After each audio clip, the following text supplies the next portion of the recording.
Tem um camarada de quem eu gosto, ele foi secretário das Finanças de São Paulo, ele foi secretário estadual da Fazenda, também do estado de São Paulo, ele foi ministro do Planejamento do governo Sarney, chama João Sayad, foi banqueiro também.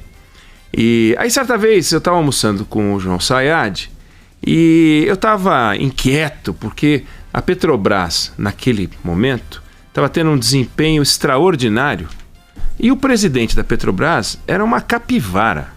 Aliás, em respeito às capivaras, era um sujeito que não tinha o menor preparo. Eu não vou falar o ano para não acusar quem era essa pessoa. E o João Sayad, e a minha pergunta para o João Sayad, um profissional experiente, né? Foi secretário, foi ministro do Planejamento, economista, banqueiro e tal. Vem cá, como é que pode uma empresa como a Petrobras, naquele ano em que a gente conversava, ter um desempenho tão bom com um presidente tão ruim? E ele falou o seguinte, olha, empresas desse tipo, assim como alguns ministérios, andam sozinhos. Me coloca na presidência da Petrobras e eu não vou fazer um grande estrago, a não ser que eu queira ser perverso. Agora, não me dá uma padaria para administrar. Porque aí, se o chefe não trabalhar direito, quebra o negócio em uma semana. Porque ele que tem que mandar comprar, ele tem que mandar cobrar, ele tem que ficar de olho na validade dos produtos, ele tem que ver se o atendimento está sendo bem feito e tal. Então, quanto maior a empresa, mais o número 1 tem que ser um inspirador, um líder. E ele monta uma estrutura de técnicos que organizam o processo. Então, se você tem uma empresa que perde o número 1, a empresa grande, a empresa não para. Você tem uma empresa pequenina que perde o número 1, ele não é o número 1, ele é o número 1, ele é o 2, ele é o 3, ele é o 4, ele é o coração, ele é o pulmão, ele é o cérebro e tal. E assim é o que acontece na maior parte das empresas, porque em todos os países do planeta Terra, a economia é tocada por empresas pequenas. Você tem grandes empresas que pagam boa parte dos impostos, mas a vida das companhias é aquilo. Você vai para um país europeu, vai para os Estados Unidos, você vê um monte de negocinho. Aqui no Brasil, um monte de negocinho. Nós temos 5, 6 milhões de empresas no Brasil. Então, claro que tem aquelas 500, 400, 300 que seguram boa parte das coisas, mas não o emprego. O emprego está espalhado, né? Essa lógica ela vale para os ministros. Então, você não precisa ter um ministro que entenda dos assuntos da pasta que ele dirige. E a prova disso é que nós tivemos o Fernando Henrique Cardoso e o Antônio Palocci como ministros da Fazenda. O Fernando Henrique Cardoso é sociólogo, o Antônio Palocci é médico.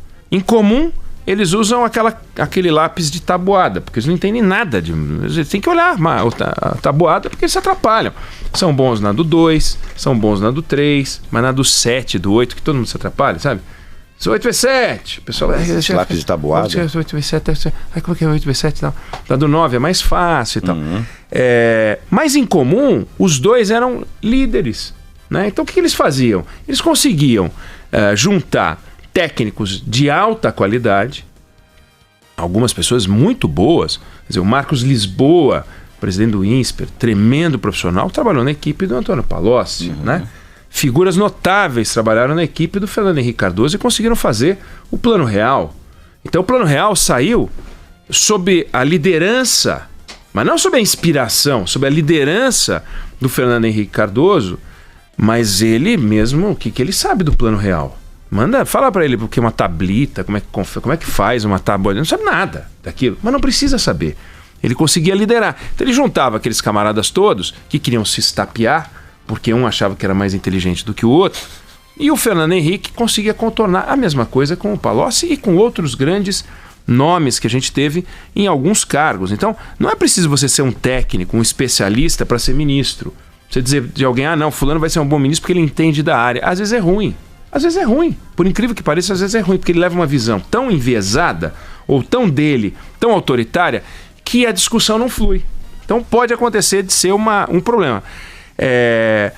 O perfil técnico pode ser bom, mas não significa nada. O que importa é o comportamento do escolhido, a capacidade que ele tem de liderar. Razão pela qual um camarada como aquele Abraham Weintraub não funciona, porque ele não tem capacidade de liderar. Ou não tem disposição, ou não está afim só, tem o talento, mas não está usando, sabe? Você pega o Baden Powell e ele resolve, não vou tocar violão. Não tô afim. Não significa que não saiba, mas dá a impressão que não sabe. Pelo menos o Weintraub, se sabe, tá escondendo. O Pelé resolve jogar mal, né? Durante um tempão, 2 anos. Só de malandragem. Eu vou fingir que eu não sei jogar futebol. O caso do Weintraub não parece ser isso. Ele parece não ter a inteligência emocional para discutir. Então ele recorre ao ataque, o que é péssimo. É um negócio desagradável, né? Perfis, por exemplo, como o do Onyx Lorenzoni, e é o nosso personagem dessa semana, né? O Onyx Lorenzoni, ele era um camarada da Casa Civil e não funciona, não funcionou. Por que não funciona? Ele não é reconhecido como interlocutor. Não adianta você ser o interlocutor. Você tem que ser reconhecido, você tem que ser aceito como interlocutor. É diferente assim, eu sou um embaixador do Brasil em Washington, acabou de ser escolhido o embaixador do Brasil em Washington, o Nestor Forster. Vai chegar lá, quem é você? Eu sou o embaixador do Brasil em Washington, tá bom, então tá certo. Agora, se esse cara começar a arrumar encrenca, ele vai começar a ser ignorado, e aí vão ter que trocar, né? O caso do Onyx Lorenzoni, não é que ele arrumou encrenca, ele já não era visto como alguém que representava muita coisa. Então falaram, esse cara na Casa Civil, então para assuntos políticos não vai ser. Tanto que ele perdeu a função rapidinho. E ele foi perdendo funções, sobrou o pedaço da Casa Civil que é absolutamente burocrático e não precisa de um líder, porque não tem líder nenhum. Levar documento para o presidente assinar, trazer não sei o que, verificar a constitucionalidade dos atos, que é uma coisa burocrática. O cara fala assim, constitucional, não constitucional, sabe? É um carimbo, é uma bobagem, é um negócio... Tanto que depois é o Supremo que vai dizer. De forma que tirá-lo da Casa Civil foi uma boa providência para o Bolsonaro, porque ele estava ocupando um cargo que pode ter um caminho ou outro. A Casa Civil pode ser o grande interlocutor político de um governo, não será com o escolhido general Braga Neto, não será, não é o interlocutor político, então não vai ter esse viés. Alguns governos ocuparam a Casa Civil com alguém que tinha esse perfil. Outros ocuparam essa função com alguém que tinha um perfil de gerentão, né? A Dilma vendia isso, que ela era gerentona, não era coisa nenhuma, mas ela vendia esse perfil. No governo Fernando Henrique tinha o Clóvis Carvalho e depois o Pedro Parente. Eles fizeram essa função. O general Braga Neto vai com essa missão, chegar lá e sentar os ministros todos. Então tem um projeto andando que envolve mais de 3 ministros. Bom, é ele que vai comandar o espetáculo. Aí vem assim, puxa vida, mas recorreram a um general para o gabinete civil.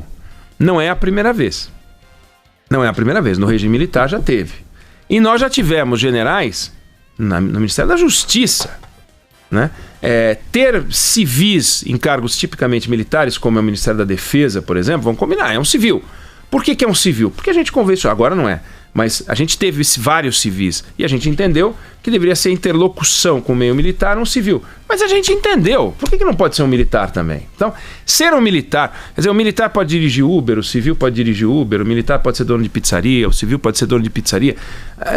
Essa não é uma atividade militar, ele tem uma formação militar e está sendo colocado numa função civil. Se é o mais adequado, menos adequado, tem que funcionar. O presidente tem que escolher um cara que funcione. O Onyx era civil. Nossa, isso é uma virtude? Se fosse, ele teria feito alguma coisa útil na Casa Civil, não fez. Tanto que ele foi mandado para o Ministério da Consolação. Ministério da Consolação, cujo nome é da Cidadania, né? Qual é a função do Ministério da Cidadania? Me digam. Pagar o Bolsa Família? É um computador que paga o Bolsa Família ou é o ministro? Gertrudes! Vem aqui receber o seu.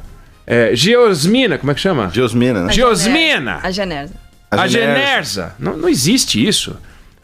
Ao contrário, são sistemas de computadores que identificam as fraudes, são sistemas e auditorias, e é coisa técnica, não é um ministro que fala, aí encontrei um foco de Bolsa Família ali, não tem isso. Então, é um Ministério da Consolação. Ele sai do Palácio Planalto, deixa de ser uma figura importante e passa a ser uma figura secundária no desenho político. O Osmar Terra volta para a Câmara dos Deputados e toca a vida dele. E então teremos o general Braga Neto como organizador do governo Bolsonaro, um governo que resolveu colocar no Palácio Planalto vários generais. Se esse negócio funcionar, gente, com vários generais, show de bola, com vários majores, com vários engenheiros civis, com vários médicos sanitaristas, para mim pouco importa, eu quero o ovo, entendeu? Eu não quero saber, eu quero o ovo, eu quero saber, quero PIB, eu quero juro baixo, eu quero economia crescendo, eu quero emprego, é isso que o brasileiro quer. Se ele acha que o Braga Neto vai colaborar nesse processo porque ele vai ajudar a azeitar a máquina pública, golaço. E ao final do 4º ano a gente diz, puxa vida, tava faltando um general ali. Tava faltando o Braga Neto. De repente, não é um general. Apesar de ser general, mas é o Braga Neto. O Braga Neto foi para uma missão no Rio de Janeiro e agora vai para essa outra missão aqui. Então, não vejo um grande problema em ser um general. Não vejo, sinceramente não vejo. É exótico você falar, pô, mas é gabinete civil. É exótico. Agora, nós vamos realmente achar, tivemos condições agora com esse caso, de achar a primeira coisa exótica desse governo? Não é a primeira coisa exótica desse governo. Tomara que seja menos exótica. Tá bom, é um general. Bom, isso posto, entramos numa outra questão, que é o seguinte. Tem gente falando, puxa vida, o Bolsonaro acabou de completar 1 ano e já trocou 6 figuras. Ele colocou o Rogério Marinho no lugar do Gustavo Canuto, ele tirou o Bebiano da Secretaria-Geral, depois caiu o Floriano Peixoto, o Santos Cruz da Secretaria de Governo, o Vélez da Educação, colocando esse outro aí que tomara que seja o 7º a ser trocado, e por aí vai. E agora o Onix, né, que saiu. E o Osmar Terra, né? Então, se você for olhar, você fala, puxa vida, tem 7 caras ali. E se você acrescentar, tem também, embora não seja ministro, o Alvim, que era da Cultura. Porque entrou a Regina Duarte. Então é uma mudança de peso, né? E você fala, 7 trocas. 7 trocas em 1 ano, é bacana, é muito, né? Parece muito. Aí a gente vai olhar na história. E aí é importante a gente olhar com muita frieza. Bebiano caiu, o outro caiu. Esse governo não tem estabilidade e tal.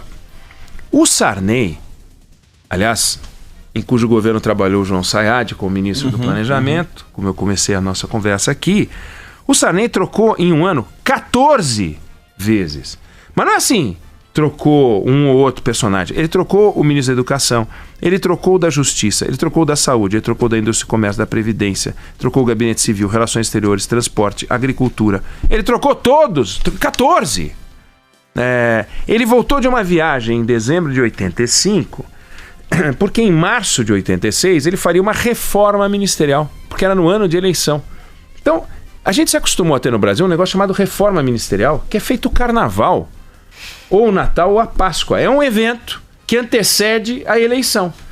Temos o ano agora, reforma ministerial, e aí troca e tal.